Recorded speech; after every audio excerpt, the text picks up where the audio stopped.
सिर्फ सड़क पर सब्जी नहीं बिक रही, यह हर दिन लोगों की जान दांव पर लगी है। सरयू राय जी और बन्ना गुप्ता जी, जनता ने वोट सड़क पर मौत का बाजार देखने के लिए नहीं दिया था। सुनिए और ध्यान से सुनिए, ये कोई छोटी सड़क नहीं है। ये जमशेदपुर के पश्चिम सिंहभूम क्षेत्र में मानगो से डिमना और डिमना से मानगो जाने वाला बेहद बिजी रास्ता है। इसी सड़क से हर दिन हजारों लोग गुजरते हैं। छोटे वाहन, बड़े वाहन, बसें, ट्रक, बाइक, ऑटो सब इसी रास्ते से चलते हैं। लेकिन सबसे बड़ा सवाल यह है कि क्या इस सड़क पर इंसानों की जान की कोई कीमत है? आज इस क्षेत्र के सरयू राय विधायक है और इससे पहले बन्ना गुप्ता थे इस क्षेत्र की राजनीति में। इसके बावजूद वर्षों से सड़क किनारे सब्जी बाजार की यह समस्या बनी हुई है। आप वीडियो में साफ देख सकते हैं कि सड़क किनारे कई किलोमीटर तक सब्जी की दुकानें लगी हुई है। गरीब लोग अपने परिवार का पेट पालने के लिए सड़क किनारे सब्जी बेच रहे हैं और दूसरी तरफ हजारों लोग अपनी जान जोखिम में डालकर वही रुक के सब्जी खरीद रहे हैं। सोचिए, एक तरफ तेज रफ्तार ट्रक, दूसरी तरफ बाइक, बीच में ग्राहक और सड़क के बिल्कुल किनारे बैठे सब्जी विक्रेता। क्या हम किसी बड़े हादसा का इंतजार कर रहे हैं?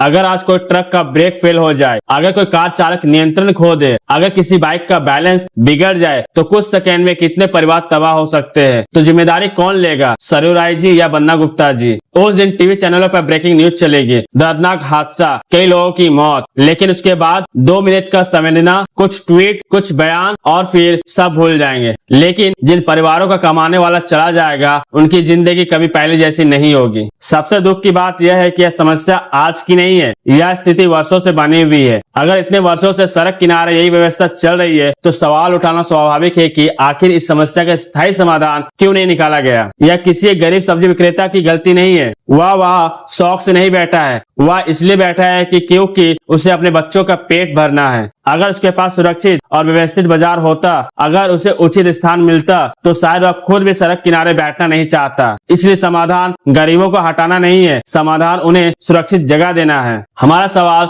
जनप्रतिनिधियों और प्रशासन से है। इस क्षेत्र का प्रतिनिधित्व अलग अलग समय में नेताओं ने किया है। जनता वोट इसलिए देती है कि समस्याओं का समाधान निकले। अगर वर्षों से एक बिजी सड़क के किनारे लोग जान जोखिम में डाल के व्यापार कर रहे हैं, तो क्या इस मुद्दे पर गंभीर योजना नहीं बननी चाहिए? पुलिस की जिम्मेदारी केवल चालान काटना नहीं है, यातायात व्यवस्था सुरक्षित रखना भी उतना ही महत्वपूर्ण है। अगर रोज सड़क पर ऐसी स्थिति बन रही है तो प्रशासन, स्थानीय निकाय और संबंधित विभाग मिलकर इसका समाधान क्यों नहीं निकालते? हम यह बिल्कुल नहीं कह रहे कि गरीबों की रोजी रोटी छीन ली जाए। हम इसकी मांग कर रहे हैं कि इन सभी सब्जी विक्रेताओं के लिए एक सुरक्षित, व्यवस्थित और स्थायी बाजार बनाया जाए, जहां विक्रेता बिना डर के व्यापार कर सके, ग्राहक आराम से खरीदारी कर सके, सड़क पर जाम न लगे, दुर्घटना का खतरा कम हो, किसी की जान जोखिम में ना पड़े। यही एक जिम्मेदार समाधान है। आज लोग सब्जी खरीदने के लिए सड़क पर खड़े हो जाते हैं, पीछे से तेज गति में वाहन आते हैं। एक छोटी सी गलती और जिंदगी हमेशा के लिए बदल सकती है। हम हादसा के बाद मोमबत्ती जलाने की आदत छोड़नी होगी। हमें हादसा से पहले समाधान की मांग करनी होगी। याद रखिए, जब कोई दुर्घटना होती है तो सिर्फ एक व्यक्ति नहीं मरता, उसके साथ उसके माता पिता के सपने, उसके बच्चे का भविष्य, उसके परिवार की आर्थिक सुरक्षा सब खत्म हो जाती है। इसलिए यह मुद्दा राजनीति का नहीं, मानव जीवन की सुरक्षा का है। हम संबंधित प्रशासन, नगर निकाय, यातायात विभाग और जनप्रतिनिधियों से अपील करते हैं कि इस सड़क का तत्काल सर्वे कराया जाए और सड़क किनारे बैठे सब्जी विक्रेताओं के लिए एक सुरक्षित और व्यवस्थित स्थान उपलब्ध कराया जाए, ताकि गरीब की रोजी भी बचे और जनता की जान भी सुरक्षित रहे। क्योंकि विकास सिर्फ सड़क बनाने से नहीं होता है, विकास तब होता है जब उस सड़क पर चलने वाला हर इंसान सुरक्षित महसूस करे। अगर आज भी हम चुप रहे तो कल किसी हादसे के बाद सिर्फ अफसोस बचेगा। ब्रेक द साइलेंस इंडिया की यही आवाज है। गरीबों की रोजी मत छीनिए, उन्हें सुरक्षित जगह दीजिए। जनता की जान को खतरे में मत छोड़िए। हादसे का इंतजार मत कीजिए, समाधान आज देखिए।